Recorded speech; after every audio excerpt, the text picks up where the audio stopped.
जय तुलसी मैया। तुलसी मैया के पिछले जन्म की कहानी। कथा है वृंदा की। कथा मिलती है पुरातन काल में एक राक्षस था जिसका नाम जलंधर था। वह बहुत ही शक्तिशाली था। उसे हरा पाना किसी के लिए संभव नहीं था। हालांकि उसकी शक्ति का कारण वह स्वयं नहीं था, बल्कि उसकी पत्नी वृंदा का पतिव्रता होना था।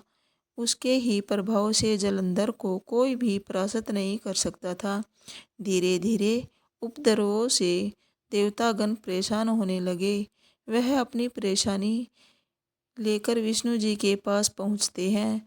तब इसका समाधान निकाला गया कि यदि वृंदा के अस्तित्व को नष्ट कर दिया जाए तो जलंधर की मृत्यु हो जाएगी।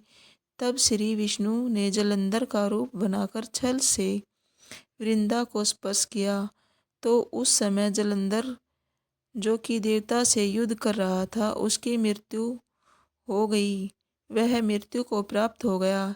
इसका ज्ञान होते ही वृंदा ने भगवान विष्णु को श्राप दे दिया। कहा जाता है शालिग्राम भगवान पत्थर उसी श्राप के कारण बने। कथा के अनुसार जब वृंदा का अस्तित्व भंग हुआ था, उसी समय जलंधर का सर उसके आंगन में आ गिरा। पति का सिर पड़ा देखकर वह अवाक रह गई। उसी क्षण उन्होंने यह जानने का प्रयास किया कि उनके साथ कौन था। सामने देखा तो साक्षात श्री हरि विष्णु खड़े थे। इसके बाद वृंदा ने विष्णु जी को श्राप दिया। उन्होंने कहा, जिस तरह आपने छल किया और मुझे मेरे पति वियोग का कष्ट दिया, ठीक उसी प्रकार आपकी पत्नी भी छलपूर्वक हरण होगा। आपको भी पत्नी विरह का दुख सहन करना पड़ेगा। इसके बाद वृंदा ने कहा, आपने मेरे अस्तित्व भंग किया है, इसलिए आप पत्थर के हो जाएंगे। वही पत्थर शालिग्राम कहलाया।